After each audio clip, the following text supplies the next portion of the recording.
नमस्कार बाळांनो. आजचा विषय बाळांनो परिसर 1 मधील धडा दुसरा सायन्स. की सायन्सचा आपण पहिला धडा झालेला आहे बाळांनो. आता आपल्याला दुसरा धडा बघायचा आहे. तर धडा खूप मोठा आहे. ईव्हीएस सायन्सचे धडे मोठेच असतात, परंतु मोठे असले तरी घाबरून जाण्याची गरज नाहीये, कारण की तुम्ही आता मोठे झाले आहात. मोठे झाल्यामुळे काय होणार आहे बाळांनो, जसे मोठे होणार तसा तुमचा अभ्यास वाढेल आणि अभ्यास वाढल्यामुळे धडे वाढतील, अभ्यास वाढेल. बघा छानपैकी धडा आहे, समजून घेतला तर छानच समजणार आहे. धडे मोठे राहणार कारण की तुम्ही मोठे झालात. पहिली दुसरी तिसरी चौथी वर्ग वाढलाय, अभ्यास वाढलाय. जसे पुढे जाणार 5वी 6वी 7वी 8वी 9वी आणि 10वी, तर मग आत्ता जी सवय होणार आहे ती तुम्हाला पुढे त्रास होणार नाही. चौथी म्हटलं की खूप महत्वाचा टप्पा आहे. चौथीचा अभ्यास समजला तुम्हाला की तुम्हाला 10वी पर्यंत टेन्शन नाही बाळांनो. कोणताही विषय अवघड जात नाही, सगळे विषय सोपे जातात. मग कारण की जे 4थी पासून विषय ते 10वी पर्यंत आहेत, तेच विषय तुम्हाला 10वी पर्यंत आहेत. फक्त बाळांनो 5वी पासून तुम्हाला फक्त हिंदी हा विषय नवीन आहे आणि 8वी पासून संस्कृत विषय. बस एवढे 2 विषय नवीन आहेत बाळांनो. त्याच्यामुळे 4थीला सगळं काही समजलं की पुढे सगळं काही सोपंच आणि सोपं जाणार, हे मी तुम्हाला नक्कीच सांगतो. तर धडा दुसरा सांगितलं बाळांनो, मी तुम्हाला दाखवलाय धडा. तर धड्याचं नाव आहे the interrelationship between things. बघा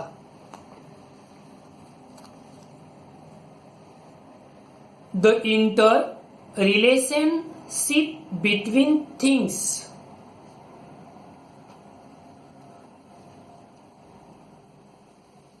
काय म्हटले या धड्यामध्ये की जे सजीव आहेत, प्राणी पक्षी झाडे झुडपे वगैरे सर्व जे सजीव आहेत त्याविषयी त्यांचं परस्परांशी नाते कसे असते, त्याला आपण ऋणानुबंध म्हणतो, ते कसे ते याविषयी या धड्यामध्ये समजून सांगितलेलं आहे. धडा खूप मोठा आहे, काही हरकत नाही. पण तू झालं काय, बऱ्याच काही गोष्टी ऍक्टिव्हिटीज प्रयोग हे प्रत्यक्ष वर्गामध्ये करून दाखवावे लागतात, वर्गात सादर करावे लागतात, प्रात्यक्षिक घ्यावं लागतं. जसं दरवर्षी आपल्याला जुलैमध्ये आपलं प्रदर्शन होतं, विज्ञान प्रदर्शन. त्यामध्ये आपण बरेच प्रयोग घेतो. जे आजूबाजूला 4थी 5वीला जी मुलं गेलेली असतील त्यांना विचारलं तर ते तुम्हाला नक्कीच सांगतील की 4थीला कोणते प्रकल्प विषय प्रयोग होते. त्यांच्याकडून तुम्हाला खूप माहिती मिळेल. आणि छान प्रयोग झाले होते, छान प्रकल्पला विज्ञान प्रदर्शनात खूप छान प्रयोग केलेले होते मुलांनी, सगळ्याच मुलांनी. ज्या मुलांनी भाग घेतला होता त्यांनी खूप सादरीकरण माहिती खूप छान सांगितली होती, प्रयोग छान केले होते. विज्ञान विषय होता. प्रत्येक वर्गातून जे 4थीचे अ ब क ड तिन्ही वर्गांमधून छान मुलांनी प्रयोग सादरीकरण केले होते, प्रयोग तयार करून दाखवले होते, प्रात्यक्षिक करून दाखवले होते. परंतु त्याच्या आधी मात्र मी वर्गात प्रत्येक मुलाकडून सराव करून घेतला होता. तर त्यात पालकांचा पण सहभाग होता, पालकांनी पण प्रॅक्टिस करून घेतली होती. ठीक आहे, चला जाऊया पुढे. पर्याय नाही, आपण आपलं काम करूया, होईल तेवढं शक्य आपण करूया आणि पुढे जाऊया. धड्याचं नाव समजून सांगितलं तुम्हाला. सजीवांचे परस्परांशी नाते. सजीवांचे परस्परांशी नाते. The interrelationship between things. The interrelationship between things. बघा,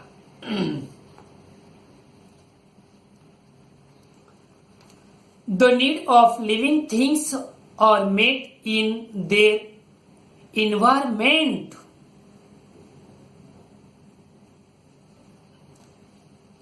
तर अशा पद्धतीने बघा,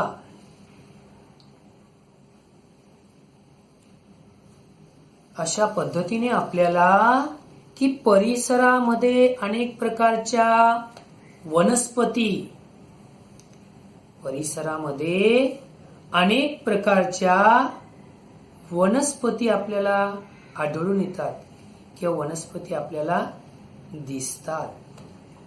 आणि त्या वनस्पती बघा, वेगवेगळ्या वनस्पती आहेत. ते पुस्तकामध्ये तुम्हाला त्यांची नावं दिलेलीच आहेत. आलं लक्षात? आणि ती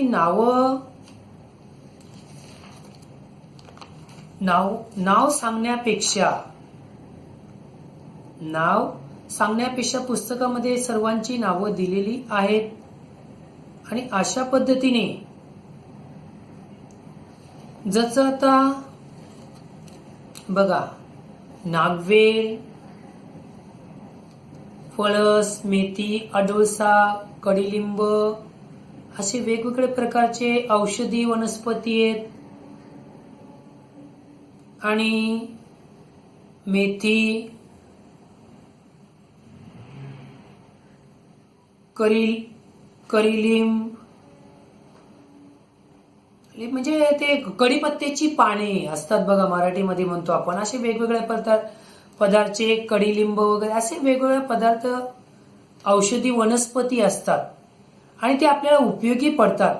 त्याविषयी किंवा त्या पानांचा आपल्याला उपयोग होतो याविषयी पण या धड्यामध्ये किंवा या चॅप्टरमध्ये सांगितलेलं आहे.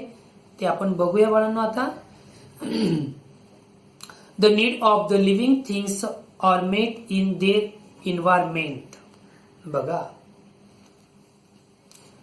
तर आता मी जे वाक्य सांगितलं त्यांचा तुम्हाला मराठीत अर्थ सांगतो मी, की सजीवांच्या गरजा ह्या, सजीव म्हणजे आपण सर्व, प्राणी, पक्षी, मानव जाती, प्राणी सर्वच आले. आपण पण प्राण्यांमध्येच मोडतो, नाही का? तर सजीवांच्या गरजा ह्या कुठून पूर्ण होतात? परिसरामधून पूर्ण होतात. समजलं बाळांनो मराठीमध्ये त्याचा अर्थ तुम्हाला? पुढे जाऊया.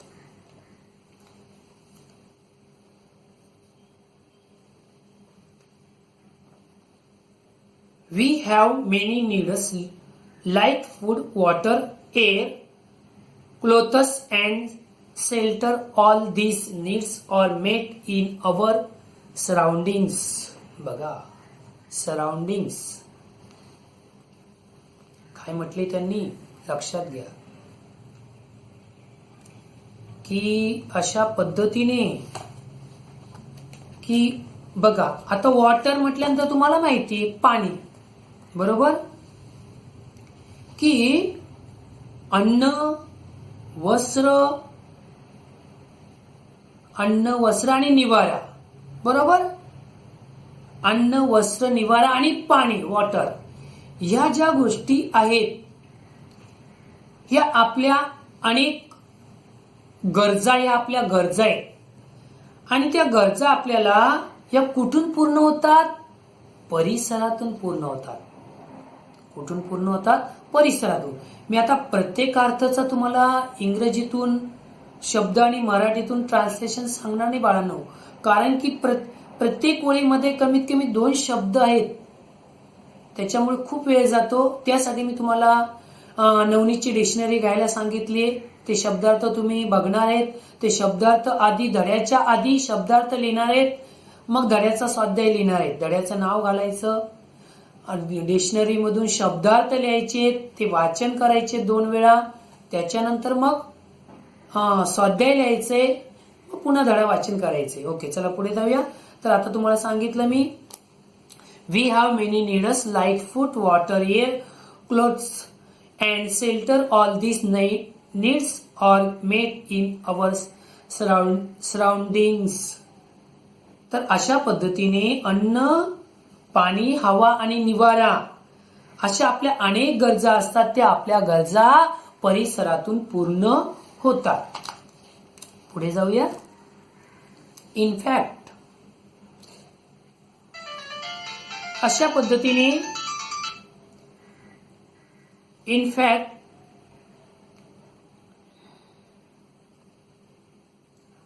food, water and air are the needs of all living things. There are all fulfilled in the environment, but there are differences in the needs of each kind of living things. For example, the water that a mouse drinks in the entire day could not be enough for an elephant even at one time. बघा,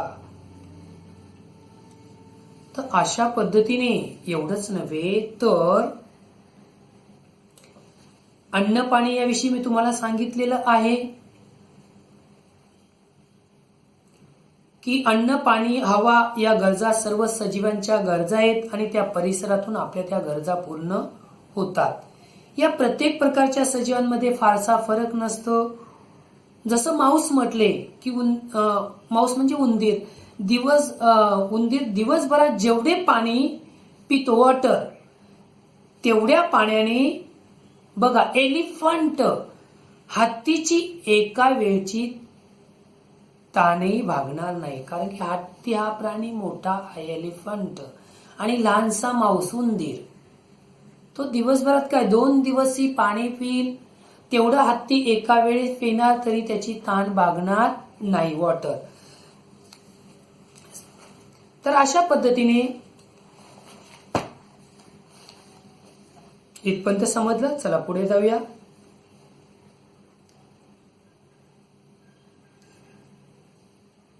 elephant even at the one time. One म्हणजे एक वेळा सुद्धा त्याची ताण भागणार नाही एलिफंटची, हत्तीची. Any type of living things will be found only ever all its needs are fulfilled. बघा, अशा पद्धतीने काय म्हटले त्यांनी पुढे, बी. बघा, पुन्हा सांगतोय बाळांनो, any type of living things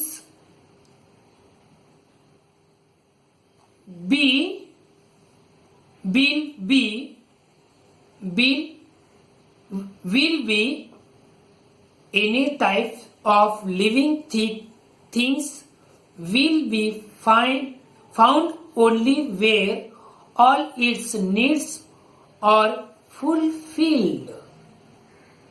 बघा, प्रत्येक प्रकारच्या सजीवांच्या काही गरजा असतात. प्रत्येक प्रकारच्या सजीवांच्या गरजा जिथे पूर्ण होतात तिथेच ते सजीव आपल्याला आढळतात. म्हणजे बघा, आता आपल्याला राहण्यासाठी घर हवे, आपल्याला शिकण्यासाठी जवळ शाळा हवी, खेळण्यासाठी आपल्याला जवळ मैदान हवे, नमस्कारासाठी आपल्याला जवळ मंदिर हवे. या गोष्टी किराणा माल घेण्यासाठी आपल्याला जवळ दुकान हवे म्हणजे शॉप हवे.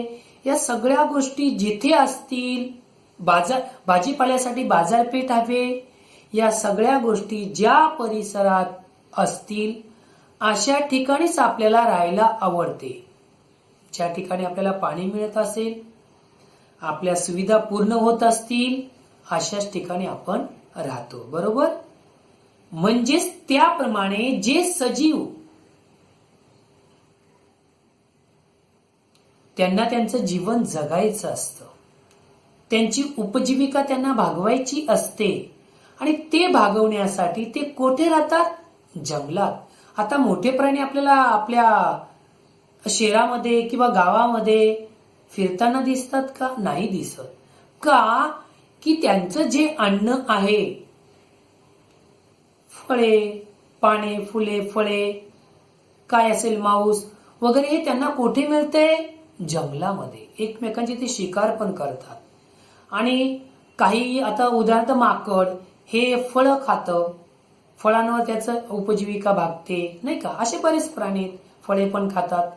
म्हणजे मग ते कुठे राहतात? जंगलामध्ये. कुठे राहतात?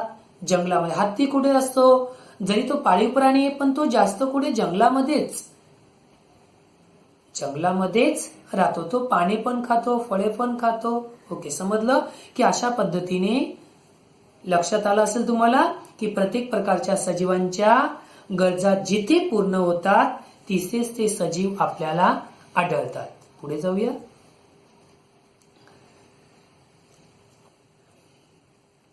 Let us take the example of the tiger. A tiger has strips. A tiger lies in wait for its prey among tall grasses. Its prey cannot see it in the grass because of the trips. There are animals like the deer, the nilgai, and the Venus in grasslands. When the tiger is hungry, it can feed on them for a tiger. Tiger, वाघ. मी नव्हे, जंगलातला tiger, वाघ. किंवा TV मध्ये बघतात तुम्ही,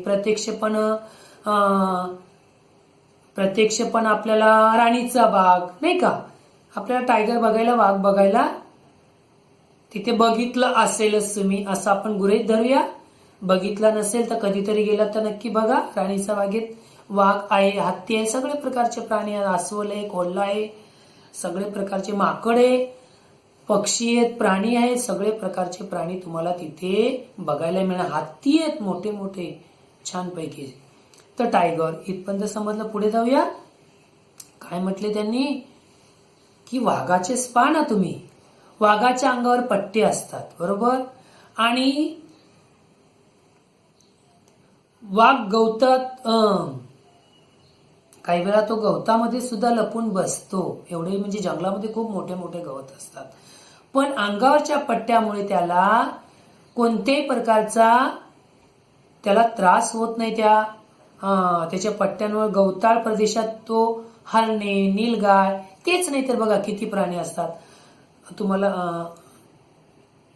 मी आत्ताच बोललो तुम्हाला, नीलगाय, पुन्हा अजून काय बोले बी, असे वेगवेगळे प्रकारचे, बरोबर आहे ना.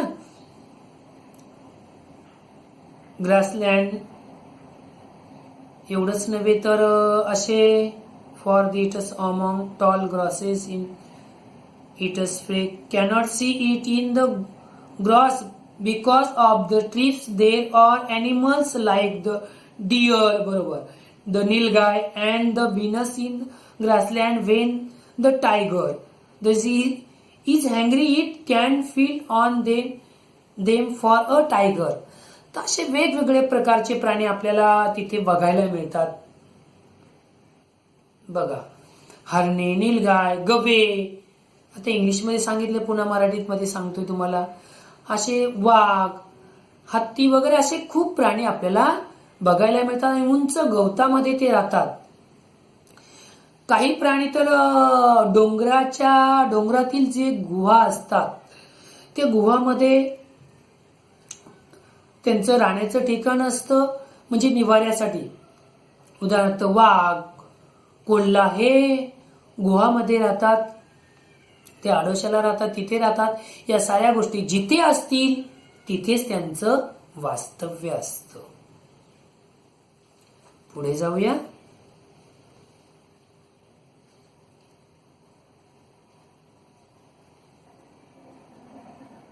There also needs to be the water hole nearby which dries up even in the summer. There must also be dense vegetation, tall grasses or caves in hills or mountains in the area, so that the tiger can find shelter.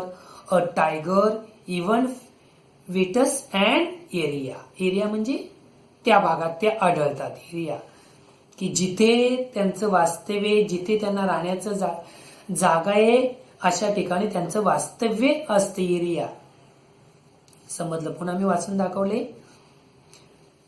Where all these things are availables म्हणजे ते तिथे असतात. Availables म्हणजे ते तिथे असतात, ते किंवा आपल्याला बघायला मिळतात. Availables. We keep animals in order to satisfy some of our needs. They become dear to us. We look after them well. We feed them. We take them to a vet if they fall ill. These animals to return our affection. बघा काय म्हटले त्यांनी, की आपल्या काही गरजा पूर्ण व्हाव्यात म्हणून माणूस विविध प्राणी पाळतो आणि पाळलेल्या प्राण्यांवर अपार माया करतो. माया म्हणजे प्रेम करतो आणि पाळलेल्या प्राण्यांची तो नीट काळजी घेतो, त्यांना खाऊ पिऊ घालतो. प्राणी आजारी पडले तर त्यांच्यावर तो उपचार सुद्धा करतो. आणि अशा पद्धतीने एवढंच नव्हे तर जसं आपण आपल्या मुलांची काळजी घेतो त्याप्रमाणे प्राण्यांची सुद्धा काळजी घेतली जाते. चला पुढचं बघूया. We get milk, meat, eggs, अंडे. एग्स म्हणजे अंडे, परिचयाचा शब्द आहे. अँड इट्स अंडे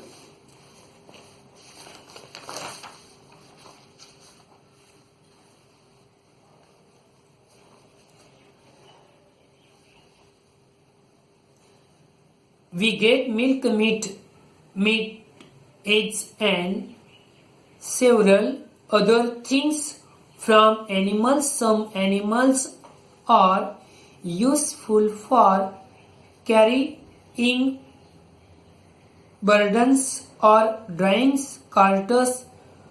Domestic animals are also used to help with the heavy farm work in fields. Dogs guard our houses. Sheep gives us wool. बघा काय म्हटले त्यांनी, की या प्राण्यांकडूनही माणसाला अनेक गोष्टी मिळतात. मेंढीपासून लोकर मिळते, शीप मेंढी. काऊपासून दूध मिळते, गायीपासून. पुन्हा आपले डॉंकी, गाढवापासून ओझे वाहण्यासाठी प्राण्यांचा आपल्याला उपयोग होतो.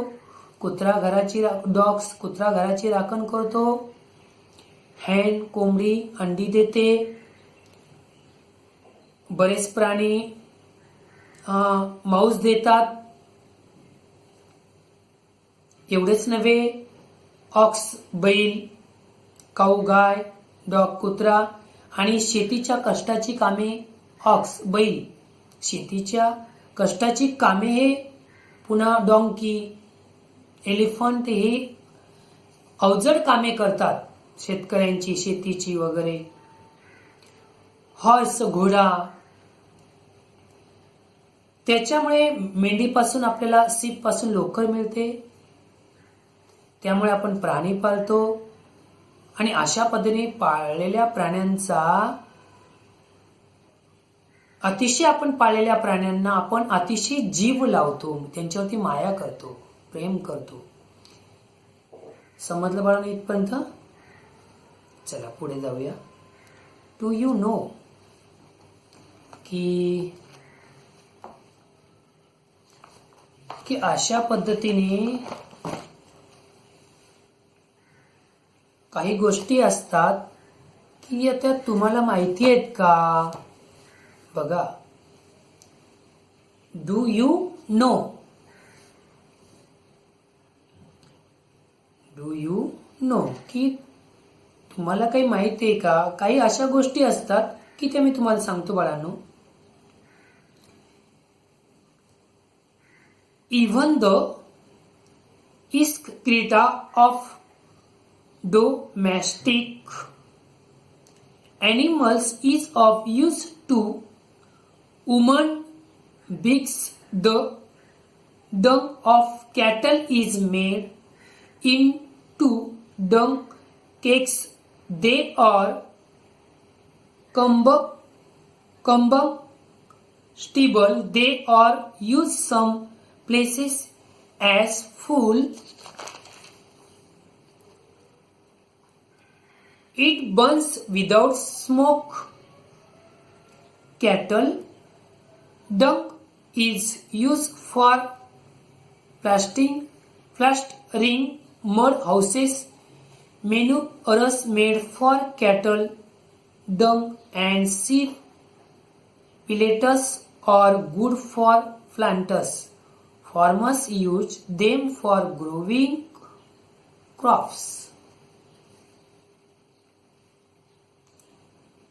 तर अशा पद्धतीने काही त्यांनी महत्वाचे मुद्दे दिलेले आहेत.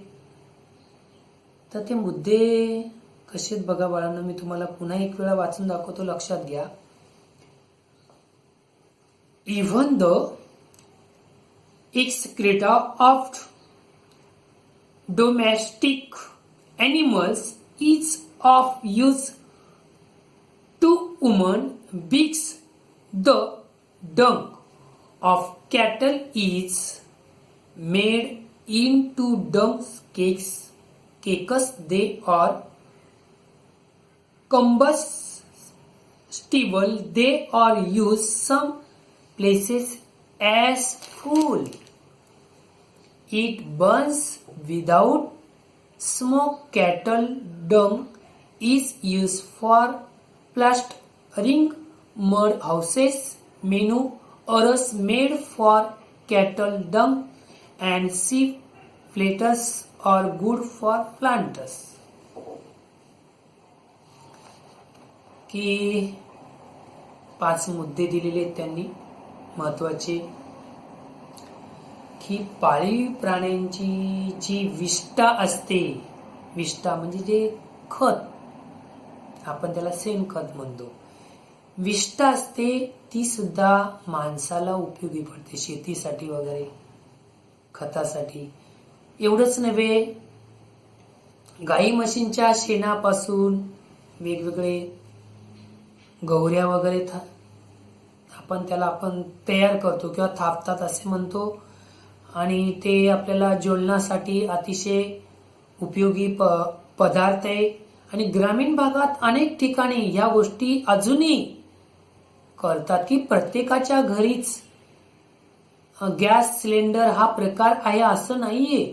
तर ग्रामीण भागामध्ये चुलीवरती स्वयंपाक केला जातो आणि लाकडांबरोबर या ज्या गौऱ्या थापलेल्या असतात त्यांचा ज्वलनासाठी वापर केला जातो.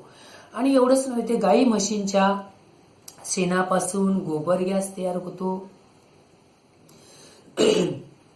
हा ज्वलनशील नावाचा वायू तयार करतो, त्याला आपण गोबर गॅस म्हणतो, आणि त्याचा ज्वलनात धूर होत नाही आणि तोही इंधन म्हणून आपण वापरतो.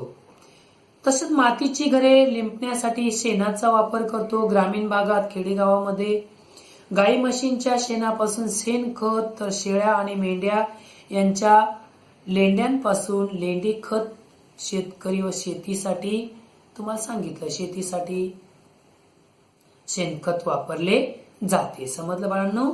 चला पुढे जाऊया. Just as we need animals, we need plants to give us food, grains, vegetables and foods. We love flowers too. We use them for many different purposes. We get flowers from plants. We also get cotton wool from plants to make cotton clothes. आता clothes तुम्हाला जो सुती कापड असतो त्याला म्हटलेलं आहे की माणसाला जशी प्राण्यांची गरज असते तशी वनस्पतीची सुद्धा असते. अन्नधान्य, भाजीपाला, फळबागा, तिथं म्हटलंय व्हेजिटेबल, शब्द गेलेले ते इंग्लिशमध्ये पुन्हा सांगत नाही. Fruits, vegetables.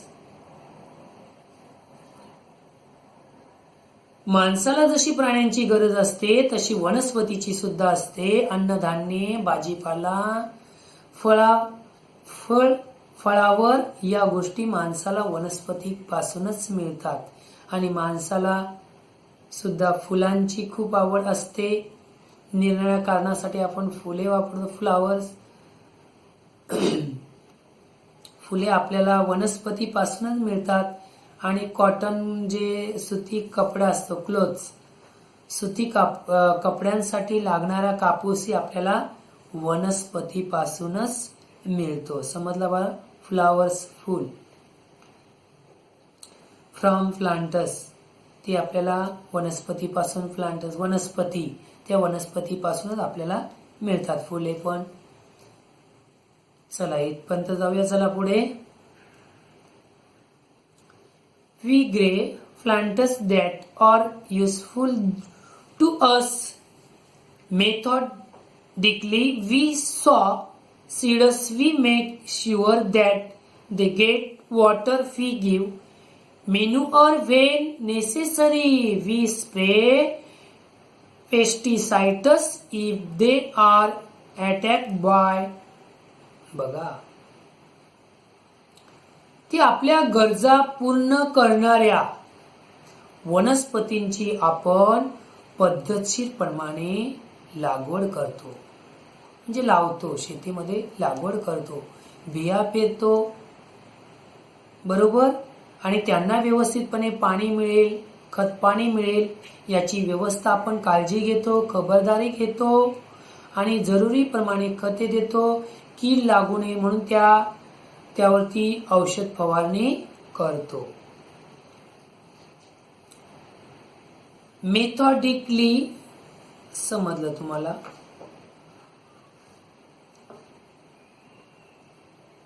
पुढे. Plants to give to us abundantly. They satisfy our needs. Other living things also get their food from the environment. For example, chameleons eat insects when they are hungry. Some snakes eat mice and frogs.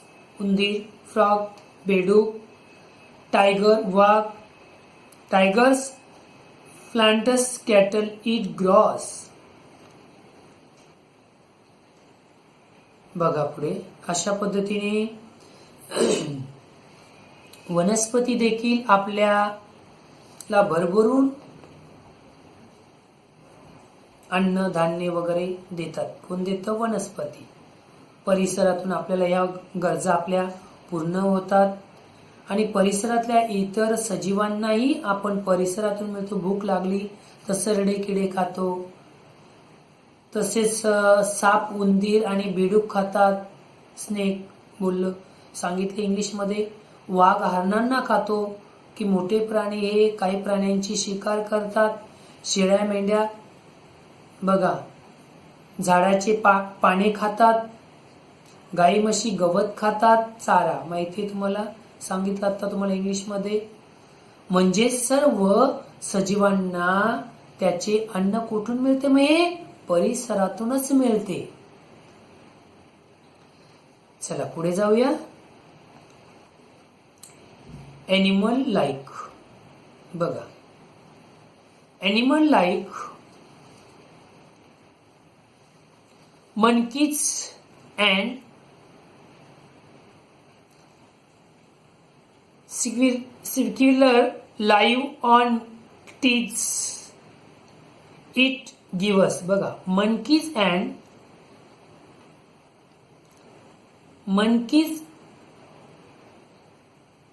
animal like monkeys and seculars live on trees. Trees is बघा trees झाड. बरोबर. पुन्हा सांगतो. Monkey हे बघा animal like monkeys and squirrels live on trees झाड. It gives them certain advantages. Big at a height, they are better able to defend themselves for their enemies. Besides, they can eat the fruits of the trees to satisfy their hunger. Such animals are said to be herbivorous. बघा. तर अशा पद्धतीने वृक्षवासी herbivorous animal like monkeys माकड. स्विक्युलर live and trees झाडावरती मुक्कामाला असतात. स्विक्युलर monkeys माकड आणि खार मंकीज अँड स्विक्युलर्स. बरोबर की हे नेहमी आपल्याला कुठे दिसतात? मुक्कामाला म्हणजे राहण्याचं त्यांचं ठिकाण कोणते? झाडावर राहतात ते. बघा. आणि त्यांना त्याचे काही फायदेही मिळतात. बघा फायदे काय मिळतात? झाडावरती त्यांना फळे खायला मिळतात. बरोबर. आणि उंचावर असलेल्या शत्रूपासून त्यांना त्यांचं संरक्षण करता येतं. त्यांना सोपे जाते.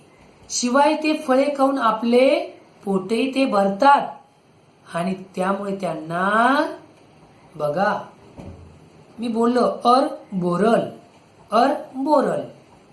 तर त्यामुळे त्यांना ते वृक्षवासी प्राणी असे त्यांना म्हणतात. त्यामुळे त्यांना काय म्हणतात? वृक्षवासी प्राणी असे म्हणतात. आलं लक्षात बाळांनो? म्हणजे वृक्षवासी म्हणजे वृक्षावर राहणारे म्हणजे झाडावर राहणारे प्राणी. वृक्षवासी त्यांचा निवास राहण्याचे ठिकाण.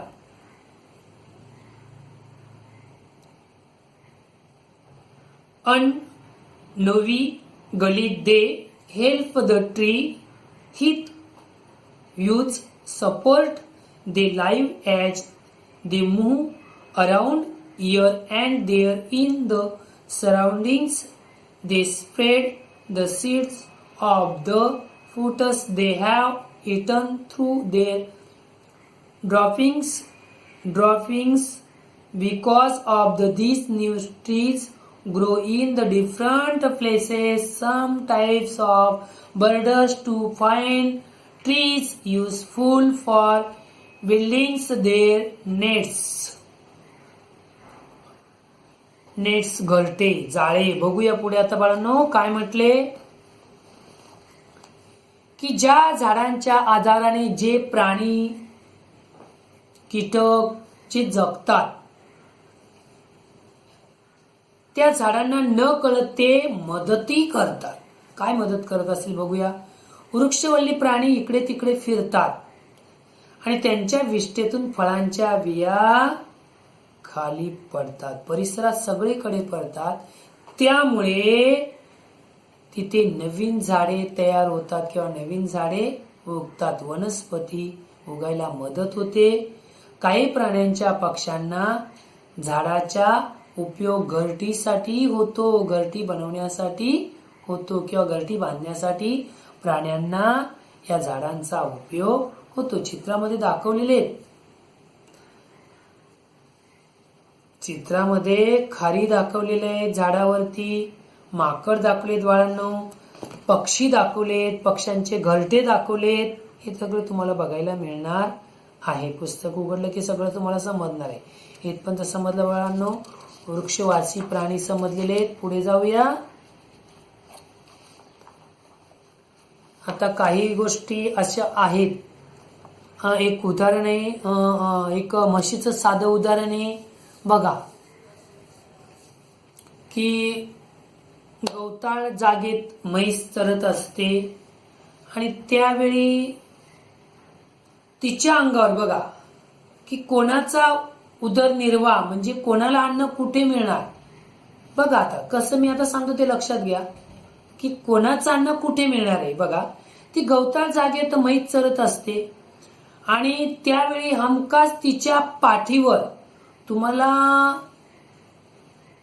बऱ्याच वेळा तुम्ही बघितलं असेल बगळा, इथे बघितलं नाही पण गावी वगैरे गेल्यावर शेतात जर म्हैस चरत असेल तर त्या म्हशीवरती किंवा गायींवरती, जास्तीत जास्त म्हशीवरती बगळा आपल्याला बसलेला दिसतो. का बसलेला दिसतो बघा, सांगतो पुढे, की येऊन बसतो. त्याचे कारण काय असेल तर निरनिराळे प्रकारचे कीटक त्या म्हशीच्या केसांमध्ये अडकलेले असतात. चरताना ती म्हैस काय कुठे खाते, कुठे झोपते, अशी चरायला की तिथेच ती अशी कुठे अंग हे करते ती, म्हणजे इकडून तिकडे अशी खाल्लं की एका जागेवर पडते, ती खाली बसली की पडते आणि त्यामुळे त्या अंगा केसांमध्ये ते कीटक सामावलेले असतात, बसलेले असतात, चिटकलेले असतात, केसांना लागलेले असतात आणि हे बगळ्याला माहिती असतं. त्यामुळे निरनिराळ्या प्रकारचे कीटक हे एका प्रकारच्या बगळ्याचे अन्न असते आणि गवतामध्ये खूप कीटक असतात. गवतामुळे बगळ्याला ते नीट दिसत नाही, त्यामुळे बगळा त्यांना पकडू शकत नाही. त्या गवतात म्हैस चरायला येते. चरता चरता ती पुढे जाण्यासाठी ती पाय पुढे टाकते. तिचा पाय जिथे पडतो तिथे आसपासचे कीटक घाबरून उडतात. तेवढ्या ते म्हशीच्या पाठीवरच्या भागावर बसतात आणि बगळा मग त्यांना चितापिणे म्हणजे त्याची शिकार करतो आणि पकडतो आणि तो छानपैकी मटकावून घेतो म्हणजे गिळतो. अशा पद्धतीने बघितलं नसेल तर गावी गेलात तर तुम्हाला लगेच सरांनी काय सांगितलं होतं, अरे हा बगळा दिसतोय म्हशीच्या अंगावर, आपण बघूया तो कशा पद्धतीचे त्याचे अन्न तो भक्षण करतो कीटकांना, हे तुम्हाला बघायला नक्की मिळणार. चला पुढे जाऊया.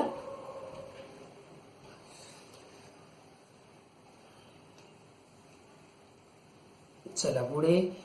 He have 3 seasons, summer, the rainy season, and winter. It is very hot in summer.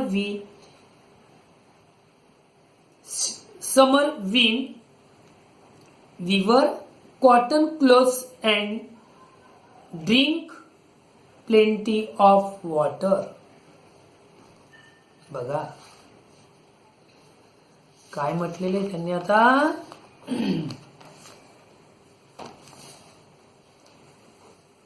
We have 3 season. 3 season, उन्हाळा, पावसाळा, हिवाळा, हे आपल्याला माहिती आहे. Summer the rainy season and winter is very hot in. बघा, very hot in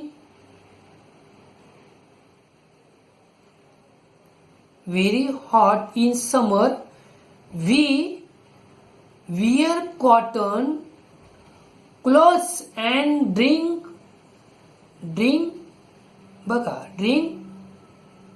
plenty of water.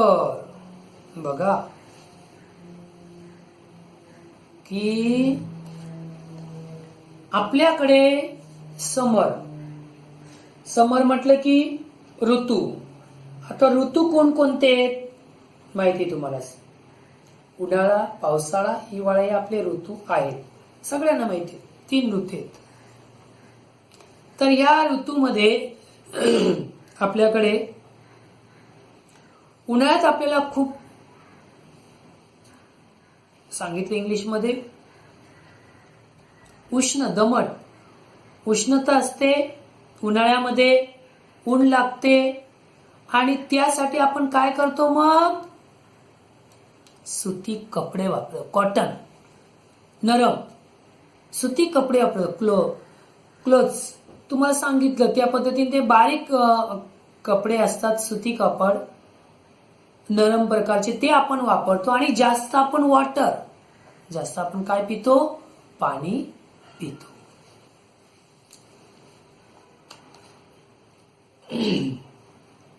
In the rainy season, बघा, rain, पाऊस. ही यूज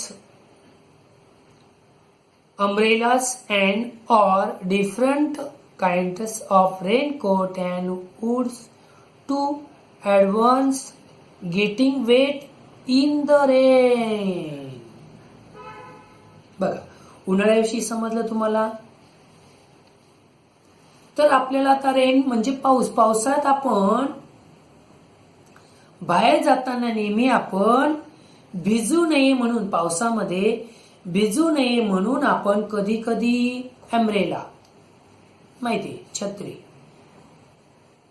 किंवा इरले असते प्रकारचे इरले वापरतो. आता तुम्हाला मी इंग्लिशमध्ये सांगितली नावं.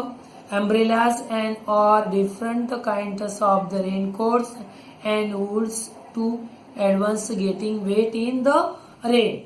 तर कधी कधी इरले, बघा, अम्ब्रेला, रेनकोट, छत्री असे वापरतो, बरोबर.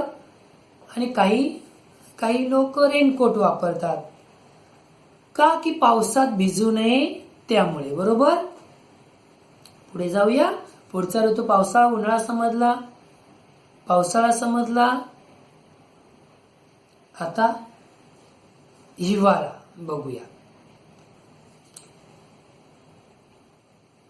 In winter we wear woolens and other warm clothes to protect ourselves from the cold.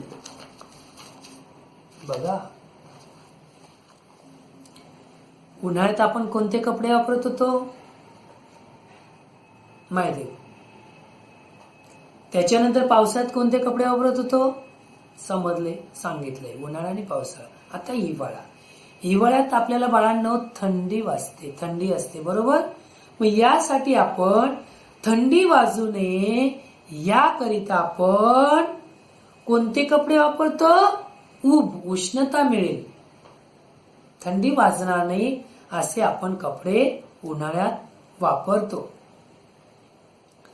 की अशा पद्धतीने म्हणजे आपण वातावरणानुसार, ऋतूनुसार आपण कपड्यामध्ये बदल करतो. समजलं बाळांनो इथपर्यंत.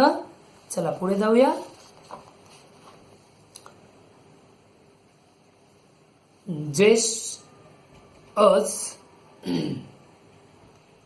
just as the Three seasons affect us, they affect all other living things too. We see these changes taking place in the living world every year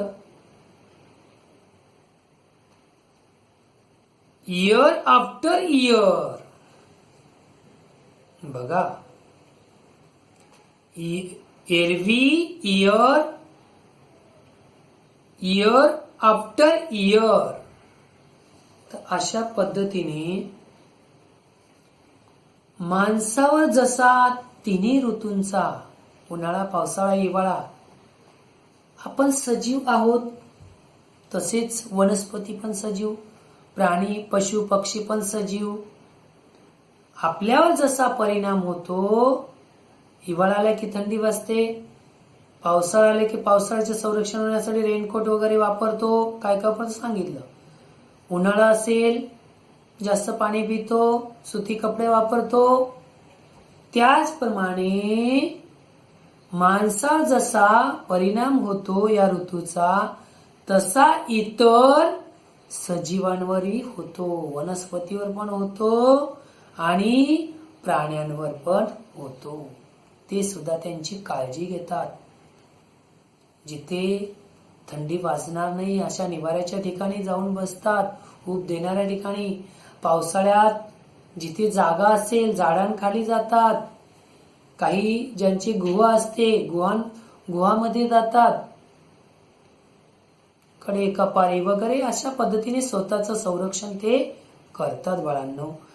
आणि ऋतूप्रमाणे सजीव सृष्टीत ऋतूप्रमाणे होणारे बदल दरवर्षी आपल्याला दिसतात.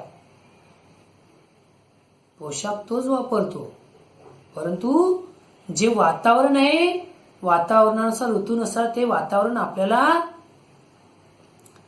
आपल्या शरीराला जाणवतं. आलं लक्षात? समजले इथपर्यंत?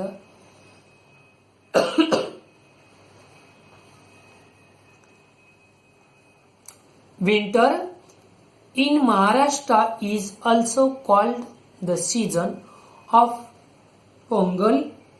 That is the falling of leaves. That is because many trees shed their leaves in winter. बघा की अशा पद्धतीने हिवाळ्याचे वर्णन पानगळीच्या ऋतू असेही करतात. पान म्हणजे जी झाडांची पाने गळतात किंवा पडतात आणि नवीन पालवी त्यांना तयार होते. आणि हिवाळ्यात अनेक पानांची पाने मग गळून पुन्हा नवीन पालवी येते.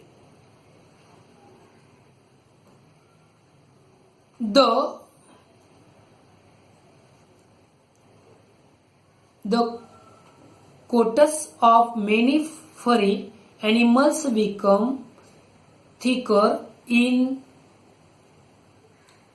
winter. This keeps them warm in the cold season. Such growth of hair is especially noticeable in animals like sheep and some types of goats and rabbits. Rabbit, ससा. बघूया. ज्या प्राण्यांच्या अंगावर केस असतात, ज्या प्राण्यांच्या अंगावर, ॲनिमल, प्राणी, ज्या प्राण्यांच्या अंगावर केस असतात त्यापैकी अनेक प्राण्यांच्या अंगावरचे केस दाट होतात. त्यामुळे त्यांचे थंडीपासून काय होते? संरक्षण होते. ज्या प्राण्यांना खूप केस असतात, उदाहरणार्थ सीप, बरोबर, ससा, मेंढी, म्हैस वगैरे, काय असे, घोडा, की अशा ज्या प्राण्यांना जास्त केस असतील त्यांचं थंडीपासून काय होते? बचाव होतो, संरक्षण होतं, त्यांना थंडी कमी वाजते. त्यामुळे त्यांच्या थंडीपासून आपोआप रक्षण होते. मेंढ्या, काही प्रकारच्या शेळ्या, बघा शेळ्या म्हणजे बकरी, शेळ्या आणि काही प्रकारचे ससे यांच्यामध्ये तर ही वाढ डोळ्यात भरेल इतकी असते. हिवाळा सुरू असतानाच आंब्याला फुलोरा येऊ लागतो. त्याला आंब्याचा मोहर म्हणतो. बरं का, काय म्हणतो? आंब्याचा मोहर. बघा की the end of the winter is also the times of for, बघा, the mango, the end of winter is also the time for the mango trees to start blossoming. These blossoms are called the more in Marathi. बघा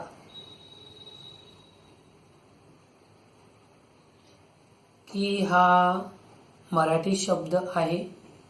मोहर, आंब्याला मोहर येणे, की हिवाळ्यामध्ये, हिवाळा असताना, सुरू असतानाच आंब्याला फुलोरा येऊ लागतो आणि फुलोऱ्यालाच आपण काय म्हणतो? आंब्याचा मोर असे म्हणतो. आलं लक्षात बाळांनो?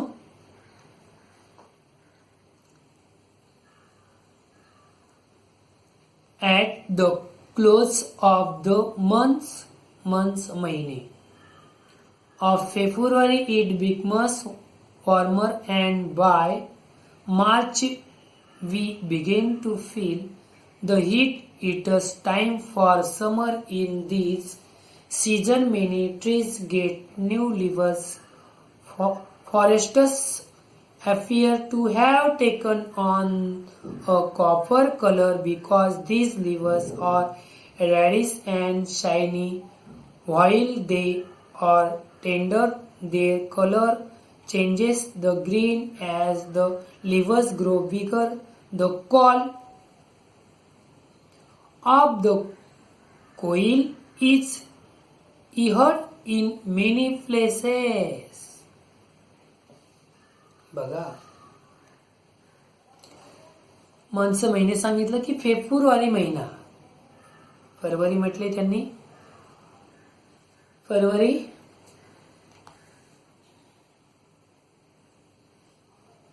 तर फेब्रुवारी महिना आल्यानंतर संपला की बघा द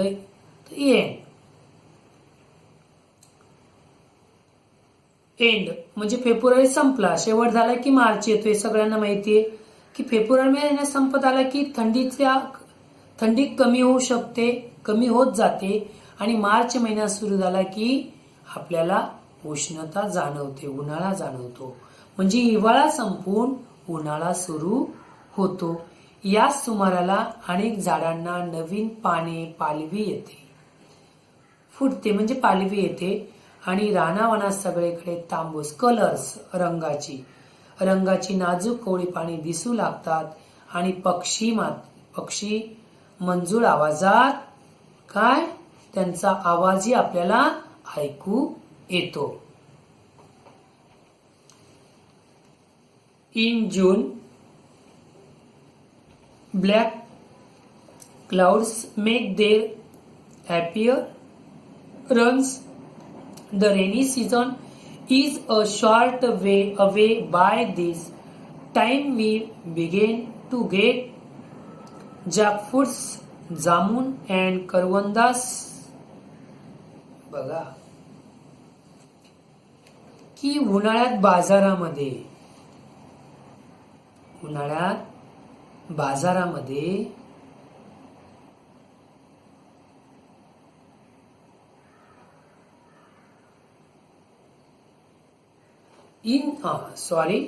इन द समर, एक पॅराग्राफ राहिलेला आहे.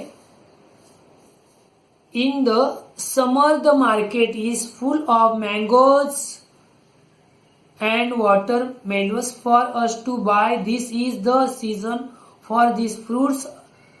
Although mango trees grow all over Maharashtra, the Konkan region is particular famous for its mangoes. It is also the season for cashew nuts. The red yellow cashew apples can be seen growing on the cashew trees on the hill sites in Konkan season. बघा, कोकण सांगण्याची गरज नाही तुम्ही, आपण कोकणातच राहतो. तर बाळांनो, रत्नागिरी, सिंधुदुर्ग, रायगड वगैरे काय असेल ते कोकण, रत्नागिरी, चिपळूण वगैरे. आणि आपण म्हटलं की कोकणच. तर उन्हाळ्यात बाजारामध्ये आंबे, कलिंगड वगैरे हे जे भरपूर प्रमाणात विक्रीला येतात. आणि या फळांचा तो हंगामच असतो. या आंब्यांची झाडे उन्हाळ्यामध्ये आपल्याला माहिती आहे, आंबे आणि कलिंगड आत्ताच संपलेला आहे तो जूनमध्ये.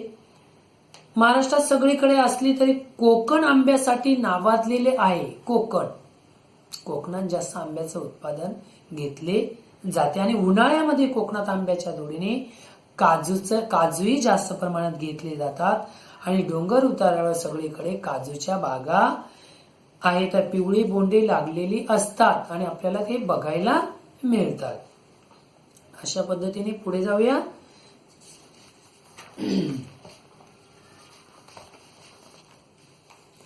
इन जून, आता नंतर जून महिना आलेले बाळांनो. In June black clouds make their appearance. The rainy season is a short way away. By this time we begin to get jackfruits, jamuns and करवंदास. बघा,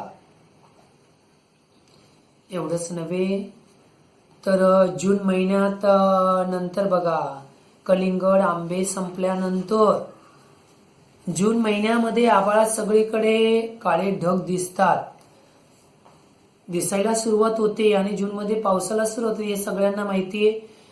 आणि ढग दिसल्यानंतर पावसाची हजेरी लागते, पाऊस सुरू होतो काही दिवसानंतर लगेच जून मध्ये. आणि पावसाची चाहूल लागल्यानंतर तोपर्यंत त्याच्या आधी बघा काय सुरुवात होते जून मध्ये. मग आंबे आणि कलिंगड थोडे प्रमाणात कमी झाल्यानंतर जून पासून पुढे कमी होत जातात आंबे वगैरे, कलिंगड आणि आंबे.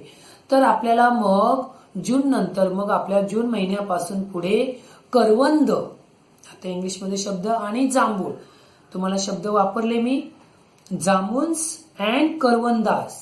बघा, जामुन आणि करवंदे आपल्याला बाजारात उपलब्ध होतात. आलं लक्षात बाळांनो? किंवा बाजारात विक्रीसाठी आलेले असतात. चला पुढे जाऊया.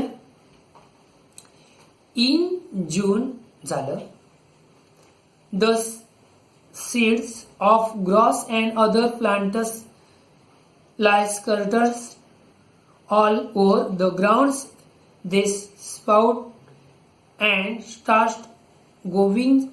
As soon as it begins to rain, it becomes green everywhere. This greenery is something after the hot summer months. Sometimes we can even see the rainbow with its 7 colors in the sky. बघा, आकाशाविषयी सांगितलेलं आहे की गवताच्या आणि इतर काही वनस्पतीच्या बिया सर्वत्र विखुरलेल्या असतात. पाऊस पडू लागतात, त्यात अंकुर फुटतात. गवत आणि दुसऱ्या काही वनस्पती वाढू लागल्या की आजूबाजूला गवत काही वाढू लागले, आजूबाजू सगळीकडे हिरवाई डोळ्यांना दिसते. गारवा जाणवतो आपल्याला पाऊस पडल्यानंतर. एवढंच नव्हे तर आकाशामध्ये, आकाशामध्ये आपल्याला पाऊस पडताना किंवा पावसाच्या दिवस जेव्हा पाऊस पडण्याच्या आधी किंवा पाऊस पडल्यानंतर जी आकाशामध्ये तुम्हाला आत्ताच मी इंग्लिशमध्ये शब्द वापरला की आपल्याला एक प्रकारची त्याला आपण मराठीत म्हणतो इंद्रधनुष्य. काय म्हणतो बाळांनो? इंद्रधनुष्य दिसते. आणि ती इंद्रधनुष्य अशा पद्धतीने दिसते की तिचे रंग बघा, वेगवेगळ्या प्रकारचे तिचे रंग असतात, कलर्स इन द स्काय. म्हणजे आकाशात वेगवेगळ्या प्रकारचे रंग आपल्याला त्या इंद्रधनुष्यामधून आपल्याला दिसायला मिळतात. आणि तुम्हाला माहिती आहे, पावसाळ्यामध्ये पाऊस पडण्याच्या आधी किंवा पाऊस पडल्यानंतर आकाशामध्ये एक इंद्रधनुष्य अशी मोठ्या आकाराची दिसते आणि छान पैकी ती दिसल्यानंतर तिचा प्रकाश, तिच्यामध्ये वेगवेगळे रंग बघा. आता वेगळे रंगांची सांगण्याची गरज नाहीये तुम्हाला. असे वेगवेगळे रंग आपल्याला बघायला मिळतात. त्याला आपण इंद्रधनुष्य असे म्हणतो. समजलं बाळांनो इथपर्यंत? The seeds of the gross म्हणजे गवत, बरोबर. अँड अदर प्लांटस वनस्पती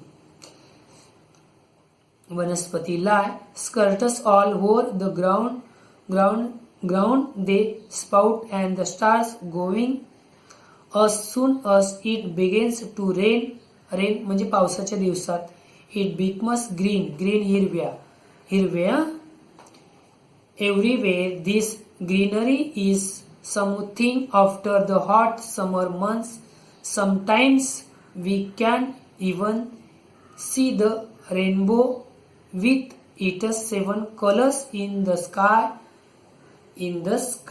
पुन्हा सांगितलं, पुन्हा वाचून दाखवलेले, आता नक्कीच लक्षात आलेलं असेल इंद्रधनुष्याबद्दल.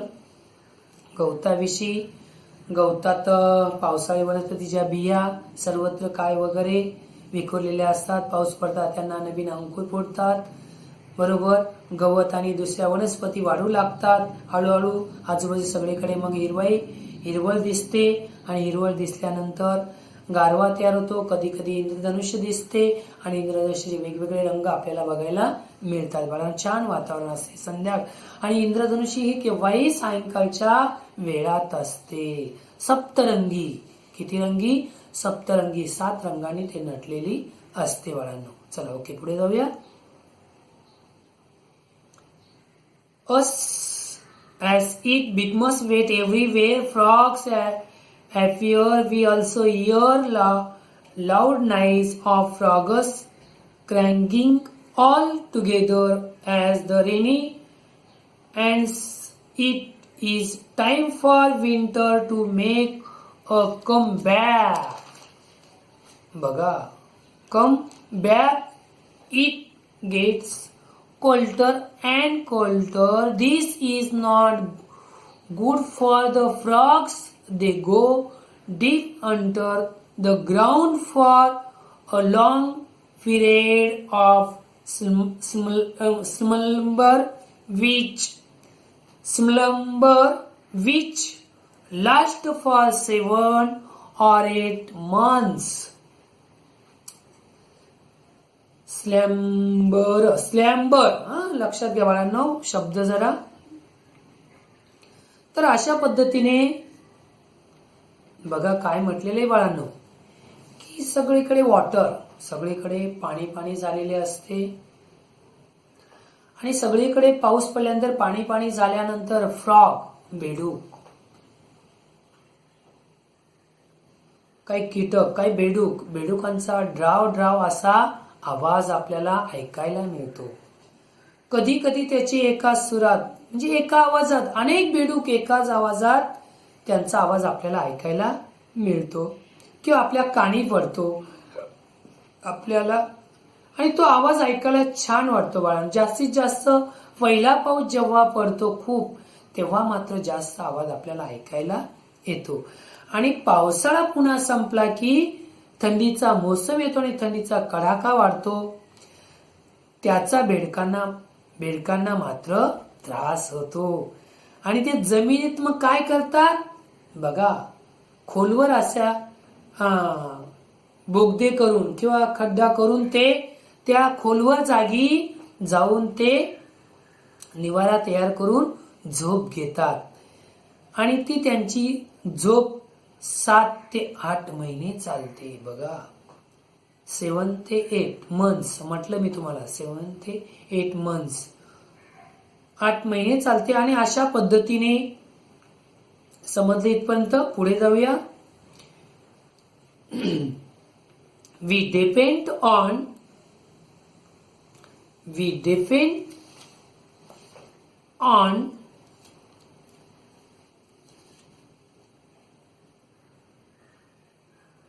agriculture for food. The different seasons, summer, winter. बघा मी काय सांगितलं बाळांनो तुम्हाला, काय म्हटले, पुन्हा सांगतो तुम्हाला. We depend on agriculture for, बघा, फॉर फूड, बरोबर, for food the different seasons, summer, पुन्हा ऋतू आले, winter and the monsoons or the time for doing different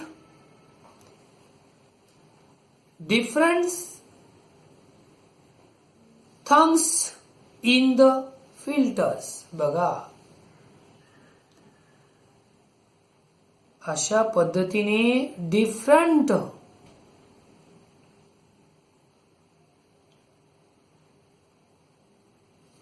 thugs in the filters.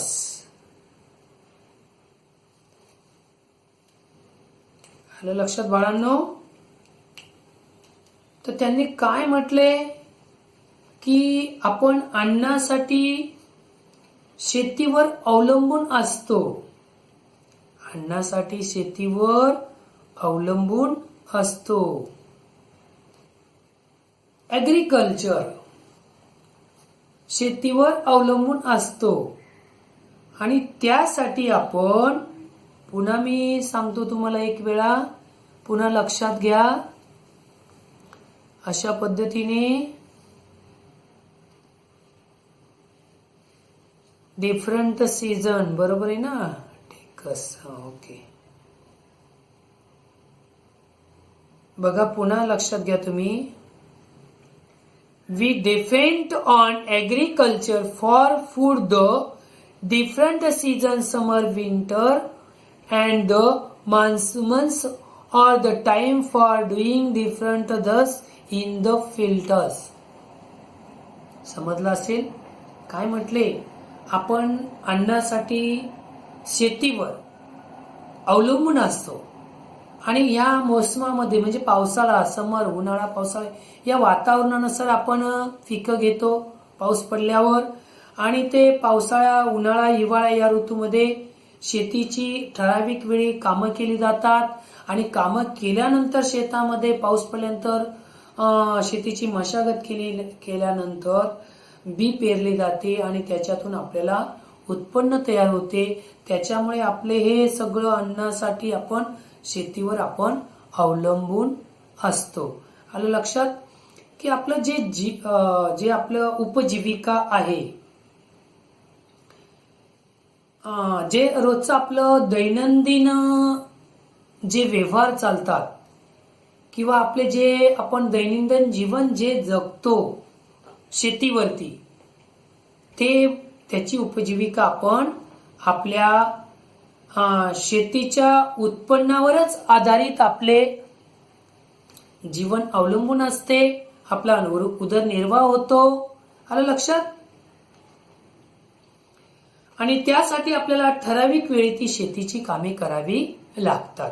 तेव्हाच आपल्याला उत्पन्न, भरघोस प्रमाणात उत्पन्न मिळते. समजलं बाळांनो इथपर्यंत? अशा पद्धतीने आपण आता एवढं आपला 1 तासापेक्षाही जास्त मोठा धडा आहे. वर्गात तर खूप वेळ, आठवडा निघून जातो धडा शिकवण्यासाठी, पण पर्याय नाही बाळांनो. रोज आपण एक पेज चॅप्टर घेत असतो, पण आता नाईलाज आहे, पर्याय नाही. तरी आपला कमीत कमी तर 70 ते 75 मिनिटाचा आपला हा धडा आहे. आलं लक्षात? तर अशा पद्धतीने बघा, आतापर्यंत आपण या धड्यामध्ये काय समजून घेतलं आहे त्याविषयी मी तुम्हाला पुन्हा थोडक्यात सांगणार आहे. तर अशा पद्धतीने आपण काय म्हटले, what we have learned, what we have learn, की आपण काय शिकलो, आपण काय शिकलो ते आपण बघून घेणार आहोत.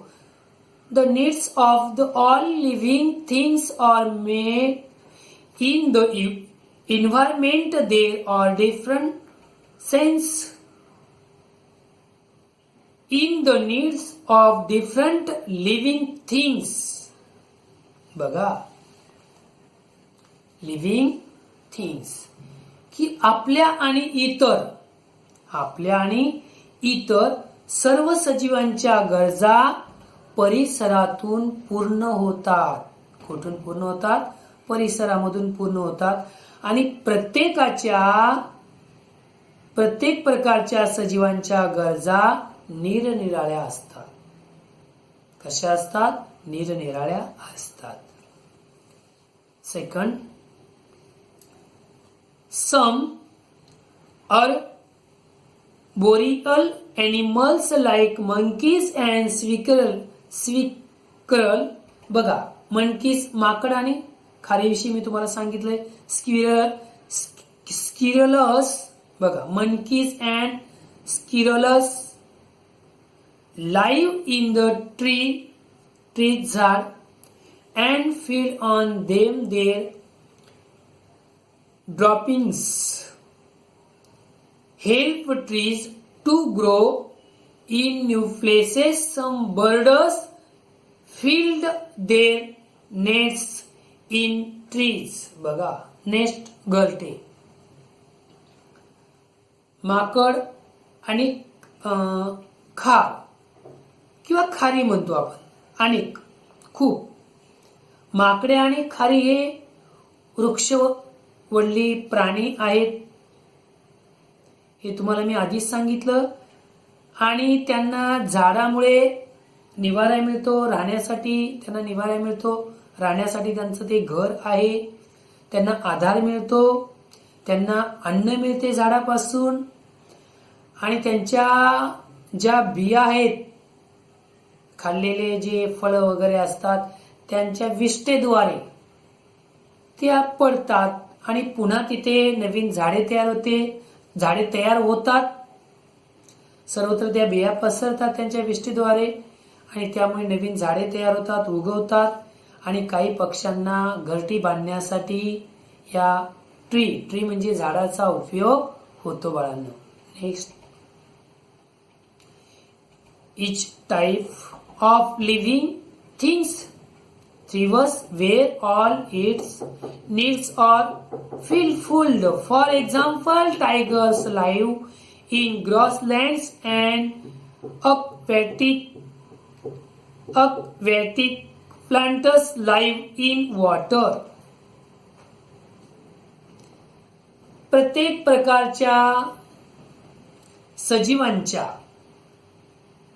गरजा जिथे पूर्ण होतात, तुम्हाला मी आधीच सांगितलं, ते तिथेच राहतात.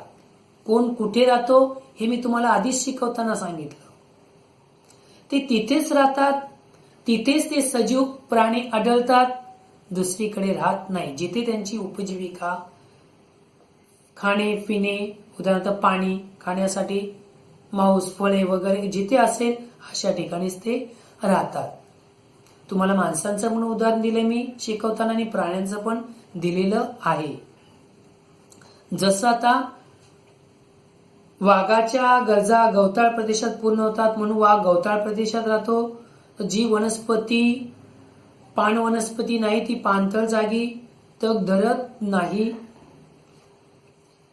तर अशा पद्धतीने माकड ही झाडावर राहतात कारण की तिथे त्यांना खायला मिळते, त्यांना त्यांचं घर आहे, राहण्याची जागा तिथे त्यांना मिळते, पुन्हा त्यांचं प्राण्यांपासून संरक्षण होते वगैरे. चला पुढे next, changes in Seasons affect living things in winter. Trees shed leaves and animals' coats grow thicker at the start of summer. Trees get new leaves in the rainy season. It becomes green all around. Frogs appear and crops grow in fields. आत्ताच मी तुम्हाला सांगितलेलं आहे इंग्लिशमधून आणि मराठीमधून शेवटचा मुद्दा. बाळांनो, पुन्हा इंग्लिशमध्ये पुन्हा सांगत नाही, पुन्हा तेच लक्षात आलं असेल. आत्ताच मी तुम्हाला सांगितलं की ऋतुमानातल्या बदलाचा परिणाम सजीवांवर होत असतो. उन्हाळा असेल तर कोणते कपडे वापरतात, पावसाळा असेल कोणते वापरतात, हिवाळा असेल कोणते वापरतात. तर अशा पद्धतीने आणि झाडांची पाने केव्हा गळतात, नवीन पालवी केव्हा येते, आणि ज्या प्राण्यांना केस आहेत त्यांचं संरक्षण कसे होते, त्यांना थंडी वाजत नाही वगैरे, आणि ज्यांना केस नसतात ते कुठे राहतात ते पण सांगितलं, आणि ज्यांना केस आहे त्यांना थंडी वाजत नाही ते कुठे राहू शकतात, आणि उन्हाळ्यात सुरुवातीला झाडांना पालवी फुटते हे पण सांगितलं, आणि उन्हाळ्यात पावसाळ्यात सर्वत्र हिरवाई आपल्याला दिसते, पाऊस असतो, आणि बेडकांचा डराव असा एक प्रकारचा छानपैकी आवाज आपल्या कानावर ऐकायला येतो. अशा पद्धतीने सजीवांविषयी या पाठामध्ये आपल्याला सगळं समजलेलं असेलच, यात कोणती शंका नाही. आणि सजीवांचे परस्परांशी कसे नाते आहे हे तुम्हाला छानपैकी मी समजून दिलेलं आहे की द इंटर रिलेशनशिप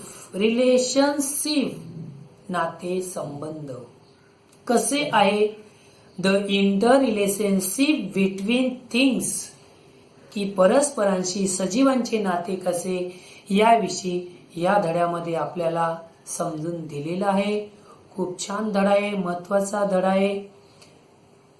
विषय परिसर भाग 1 मधील सायन्स चॅप्टर 2 आपला इथे संपलेला आहे. बाळांनो, स्वाध्याय दिला जाईल, छानपैकी स्वाध्याय करायचा, आणि नवनीत मधील शब्दार्थ, डिक्शनरी नवनीत मधील शब्दार्थ, धड्याचं नाव घालून शब्दार्थ लिहा. शब्दार्थ लिहिल्यानंतर स्वाध्याय दिलेला आहे तो स्वाध्याय वाचन करून लिहा, आणि त्यानंतर पुस्तकामधील धड्याचं वाचन करण्याचा सराव करा. आणि बाळांनो, इथेच मी थांबतो. धन्यवाद.